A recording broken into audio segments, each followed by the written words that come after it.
Hi, I'm Lori Clapper, editor with Pharmaceutical Online at INTERPHEX 2012. I'm talking today with Alon Vaisman from Malvern. Alon, thank you so much for taking some time out of the show today.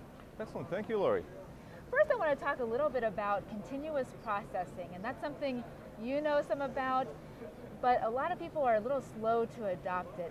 What are the reasons for that? Well, I think it's a broad subject. The adoption of continuous manufacturing technologies within pharmaceutical industry is dependent both on the need of the manufacturers and on the regulations that are coming from the authorities. It is also somewhat dependent on the availability of the applicable technologies.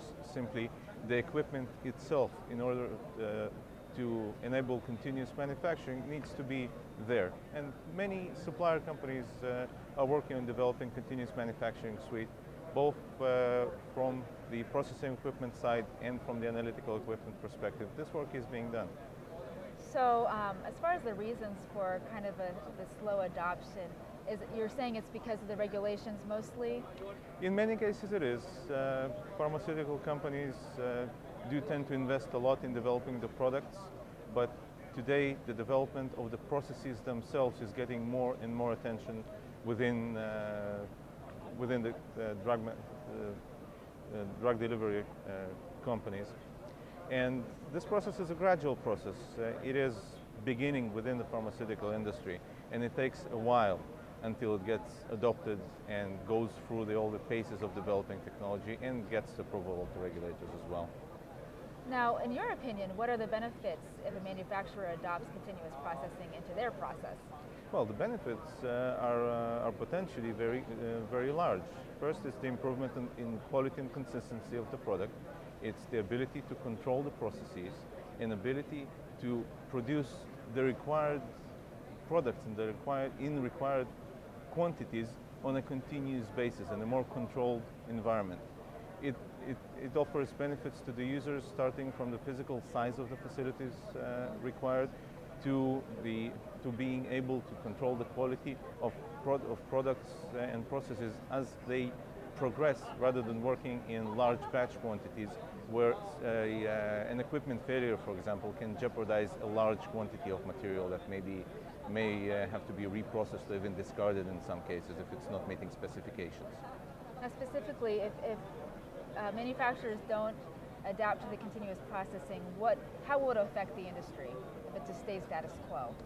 Well, ultimately, status quo has been the traditional way of doing things. However, with many of the blockbuster drugs going off patent and the pipelines being different between different companies, there is a need to improve.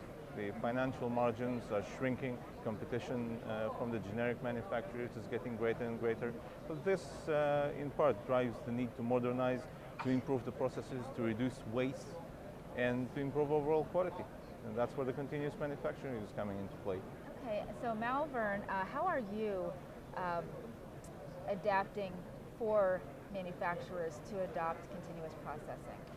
Well, one of the requirements for continuous processing is being able to control the ongoing process. In order to control a process, a user or an operator needs to be able to monitor the process, simply understand what the process is doing at any given time.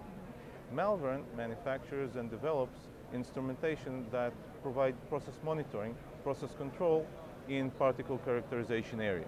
Our instrumentation is specifically designed to enable the user to get that type of a real-time look, real-time view of their process performance and make process decisions based on it. Okay. Now for your solution for the real-time particle size analysis, what is unique about the device and why does it function the way it does? Well, the uniqueness of our device is in the fact that it can interface with the process directly. Our instrumentation provides true real-time look into the behavior of a size reduction process, for example, such as the RTMS system.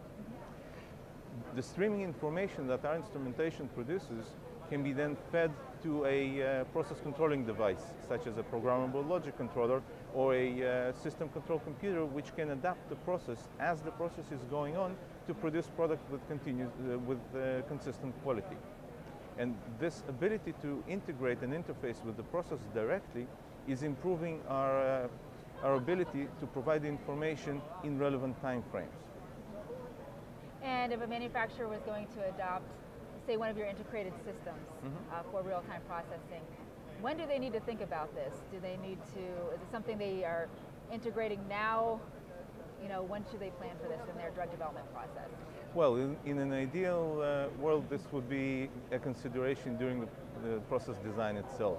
And this is really where the quality by design concepts that FDA is promoting within the industry is coming into play. If the quality and the quality monitoring, quality control systems are designed into the process at an early stage, the benefit to the user is so much greater. It will simplify process validation, it will improve quality by providing continuous means of online control.